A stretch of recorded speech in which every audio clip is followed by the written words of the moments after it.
Welcome Tamil stocks friends. இன்றைக்கி மே 2ஆம் தேதி மேரிகோ Q4 ரிசல்ட் வந்திருக்கு. ரிசல்ட்டு பார்த்துருவோம். வேல்யூம் க்ரோத் வந்து 7% இந்தியா பிஸ்னஸில். அதாவது அனலிஸ்ட் வந்து எஸ்டிமேட் பண்ணது வந்து 5-6% தான். ஆனால் அவங்க பீட் பண்ணிட்டாங்க எஸ்டிமேட்டை. அப்புறம் கான்ஸ்டன்ட் கரன்சி க்ரோத்தில் வந்து 16% இன்டர்நேஷ்னல் பிஸ்னஸில். இந்தியா பிஸ்னஸில் வந்து க்ரோத் வந்து 14% குவார்ட்டரில் வந்து ஹையாக இருக்குது. 95% பிஸ்னஸ் வந்து gaining and sustaining. Market share வந்து 80% கெய்னிங்கில் இருக்குது. இந்தியா ரெவென்யூ வந்து ஸ்டுட்டு, அதாவது 2068 கோடியாக இருக்குது. 23% இயர் ஆன் இயர் அதிகரிச்சிருக்கு. அப்புறம் வந்து consequently EBITDA mean earning before interest tax depreciation and amortisation 4% அதிகமாக இருக்குது. 458 கோடியாக இருக்குது. EBITDA margin 16.8, 260 basis point down ஆகிருக்கு. நெட் ப்ராஃபிட்டு 8% இன்க்ரீஸ் ஆகிருக்கு, 343 கோடி.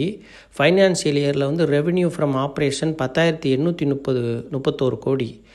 Year on year 12% அப்பாயிருக்கு. வேல்யூம் க்ரோத் வந்து 5% அப்பாயிருக்கு. கான்ஸ்டன்ட் கரன்சி க்ரோத்தில் வந்து 14% வந்து இன்டர்நேஷ்னல் பிஸ்னஸில் ப்ராஃபிட்டு 1629 கோடியாக இருக்குது. 10% இயர் ஆன் இயர் இன்க்ரீஸ் ஆகிருக்கு. அப்புறம் கம்பெனி போர்டு வந்து டிசைட் பண்ணியிருக்கிறாங்க டிவிடெண்டு 7 ரூபா ஒரு ஷேருக்கு. ஒரு ஷேருக்கு 7 ரூபா நல்ல டிவிடெண்ட் கொடுக்குறாங்க. பெய்டப் ஈக்விட்டி ஷேர் கேபிட்டல் 129.5 கோடியாக இருக்குது.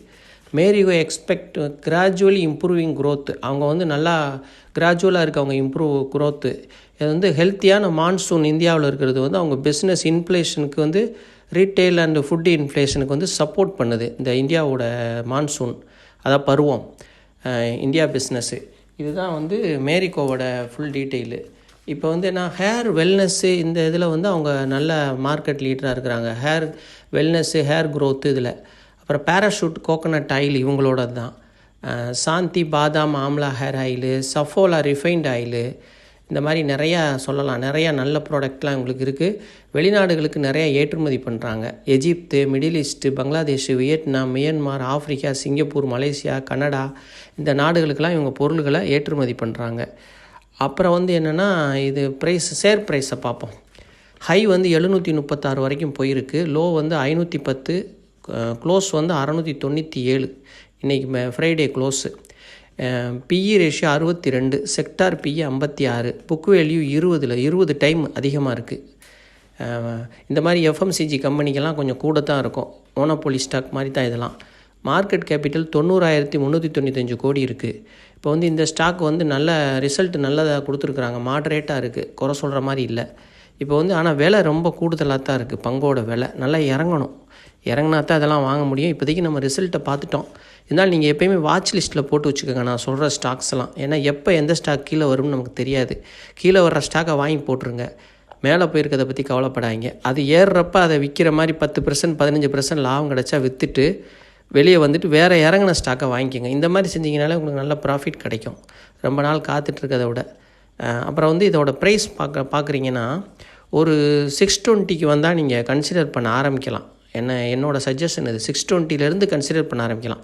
620, 600, 580, 560 4 டைமாக. ஆனால் 620 வந்தால் தான் கன்சிடர் பண்ணணும். அப்போ தான், ஏன்னா அது விலை கொஞ்சம் கூட ரொம்ப இருக்குது. புக் வேல்யூ 20 டைம் இருக்குது. ஒரு அட்லீஸ்ட் ஒரு 15 டைம்னாலும் பரவாயில்ல, குறையட்டும் நல்லா. இது என்னோடய சொந்த கருத்து. நீங்கள் சொந்தமாக யோசித்து நீங்களும் நல்லா யோசனை பண்ணி முடிவெடுங்க. நான் செபி ரிஜிஸ்டர் அட்வைசர் இல்லை. இவ்வளோ நேரம் பொறுமையாக என் வீடியோ பார்த்ததுக்கு நன்றி. ஆதரவளிக்கும் அனைத்து நல்ல உள்ளங்களுக்கும் மிக்க நன்றி.